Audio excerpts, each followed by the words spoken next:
মানে এনসিপির পক্ষ থেকে কিন্তু ওনার বিচারের দাবি তোলা হচ্ছে।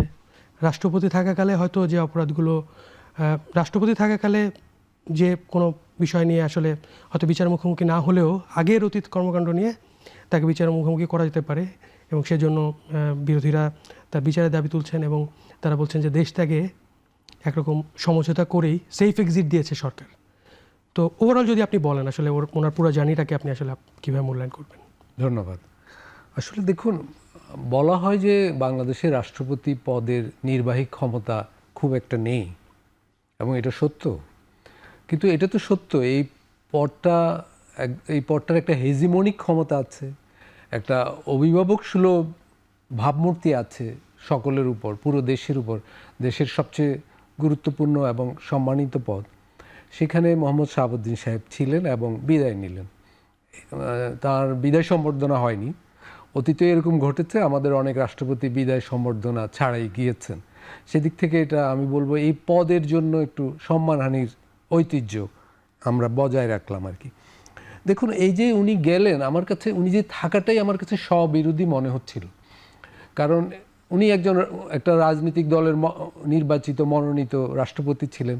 এখন গণ অভ্যুত্থান ঘটে গেছে, গণ অভ্যুত্থানের পর নির্বাচন হচ্ছে, আরেকটা নির্বাচিত সরকার এসেছে, এবং বাংলাদেশের সম্পর্কে বহির্বিশ্বে যেটা বলা হয় যে এই দেশে উইনার্স টেক অল, যে নির্বাচনে জিতবে সেই সব খাবে নেবে।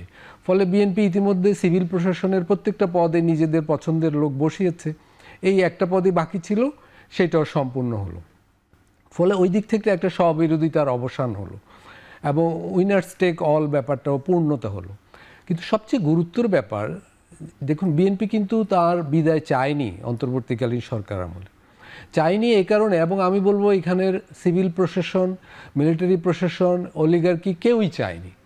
কারণ 2024 অগাস্টে বাংলাদেশে যে গণঅভ্যুত্থান ঘটে, ওইটা কোনো বিপ্লব ছিল না, কিন্তু একটা বিপ্লবী মুহূর্ত ছিল যখন বাংলাদেশ রাষ্ট্রের বড় ধরনের অদল বদল ঘটে যেতে পারত। কিন্তু প্রশাসন, রাজনীতিবিদ এবং অন্য অলিগার্কিক সবাই মিলে স্থিতিশীলতা রক্ষা করেছে। সেই রক্ষার জন্য শাহাবুদ্দিন সাহেব তাদের জন্য চরম এক আশ্রয় হয়েছিলেন। শাহাবুদ্দিন সাহেবকে সামনে রেখে সেই বড় ধরনের ওলটপালট থামানো গেছে, পুরনো বন্দোবস্তটাই থেকেছে এবং শান্তিপূর্ণভাবে ক্ষমতাটা বিএনপির হাতে এসেছে। ফলে আমি বলবো যে বিএনপির জন্য এটা বিরাট স্বস্তিকর ছিল উনি থাকা, এবং সেই অধ্যায় শেষ হয়েছে। ফলে একটা উইন উইন বিদায় ঘটেছে এখানে। এবং এই বিদায়ের আরেকটা তাৎপর্য আমি যেটা বলতে চাই যে এখানে আমাদের দেশে যে সমঝোতার মাধ্যমে ব্যাপারটা ঘটলো, আপনি একটা দলের কথা বললেন, তারা এখন বিচার চাইছে। সেই দলের প্রতিনিধিরা অন্তর্বর্তী সরকারে উপদেষ্টা হিসেবে ছিলেন। তো আমরা একবারও শুনিনি যে শাহাবুদ্দিন সাহেবের পদত্যাগ চেয়েছে তারাই তো। এবং ডক্টর মোহাম্মদ ইউনূস বলেছে আমি ছাত্রদের দ্বারা এবং আমার ক্যাবিনেট ছাত্রদের দ্বারা নিয়োগপ্রাপ্ত, উনি নিজ মুখেই বলেছেন। তো ছাত্ররা এখন ওনার বিচার চাইছে, তখন তো বিচার করলো না, পদত্যাগের দাবিও জানালো না। আমি জামাত ইসলামের প্রতিক্রিয়া পড়েছি, ওনারা বলেছেন স্বৈরাচারের ছায়া অপসারিত হলো। তো এই স্বৈরাচারের অধীনে অন্তর্বর্তীকালীন সরকার শপথ নিয়েছে, তখন কিন্তু ওনারা এটা বলেননি। শাহাবুদ্দিন সাহেবই প্রেসিডেন্টের আদেশ জারি করেছেন জুলাই সনদ নিয়ে, সেইটার বাস্তবায়নই তারা চাচ্ছে। মানে অনেক ধরনের স্ববিরোধিতা আমি বিরোধী দলের কথায় লক্ষ্য করলাম আর কি। এবং আপনিও যেটা বললেন যে ওনার বিচারের প্রসঙ্গ, দেখুন, সংবিধান তো ওনার দায় মুক্তি দেওয়া আছে রাষ্ট্রপতির।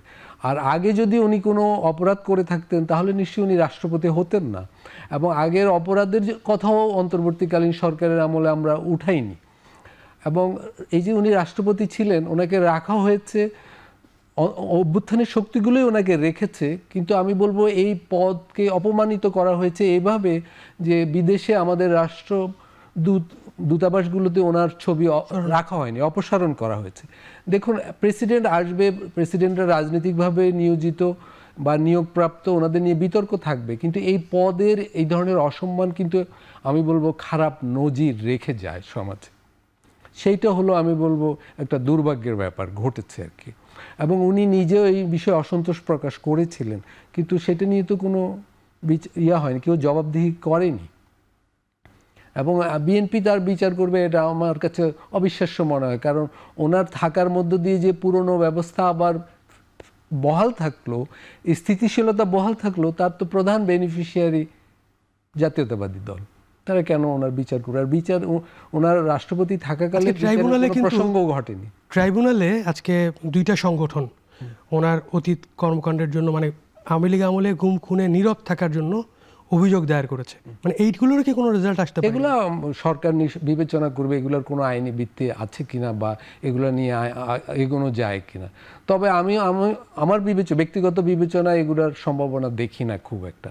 কারণ পুরো ব্যবস্থা অলিগার্কিক, সামরিক, বেসামরিক আমলাতন্ত্র এবং ক্ষমতাসীন শক্তি সবাই ওনার দ্বারা সুবিধাপ্রাপ্ত হয়েছে।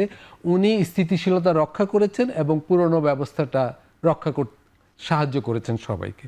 তো উনি কেন দোষের ভাগী হবেন? জি, এখন তাইলে মানে অন্তর্বর্তী সরকারের সময় আমরা যে আলোচনাগুলো সংবিধান সংস্কার কমিশনে যে আলোচনাগুলো হয়েছে, যে রাষ্ট্রপতির ক্ষমতা বাড়ানো, রাষ্ট্রপতি এবং প্রধানমন্ত্রীর ক্ষমতা ভারসাম্য আনা, এই যে বিষয়গুলো নিয়ে আমরা দীর্ঘদিন সময় আলোচনা হয়েছে। এখন রাষ্ট্রপতি নির্বাচনের ক্ষেত্রে মানে জুলাই সনদ অনুযায়ী নির্বাচন হবে কি না, মানে আপনার কি মনে হয়? দেখুন, এইটা খুব গুরুত্বপূর্ণ প্রশ্ন আপনি, যে এখন একটা মোড় বদলের সুযোগ আছে আমাদের দেশে। বর্তমান ব্যবস্থায় প্রধানমন্ত্রীর ক্ষমতা হলো প্রায় দেবতুল্য ক্ষমতা আর কি, মানে সব ক্ষমতারই আধার। এবং আমাদের পার্লামেন্টারি ব্যবস্থা আসলে এক ধরনের প্রেসিডেন্সিয়াল ব্যবস্থায় প্রেসিডেন্টের হাতে যে ক্ষমতা থাকতো এখন প্রধানমন্ত্রীর হাতেই সেই ক্ষমতা, এবং ক্ষমতার কোনো বিকেন্দ্রীকরণও ঘটেনি। কিন্তু এখন একটা সুযোগ আছে যে ক্ষমতার একটা ভারসাম্য আনার।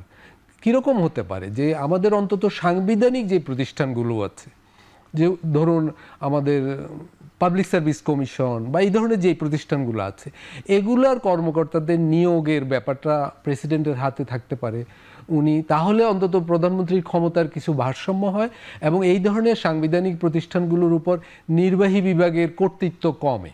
দেখুন, এই ধরনের একচেটিয়া ক্ষমতা থাকার কারণে আমাদের দেশে নির্বাচিত স্বৈরতন্ত্র কায়েম হয়, যেটা বিগত সময়ে ঘটেছে। তো সেই অধ্যায়ে যদি আমরা আবার প্রবেশ করতে না চাই, তাহলে আমার মনে হয় আমাদের ক্ষমতার ক্ষেত্রে একটা ভারসাম্য আনা উচিত এবং সেটার সুযোগ আছে প্রেসিডেন্টের পদে আরেকটু ক্ষমতায়নের মধ্য দিয়ে।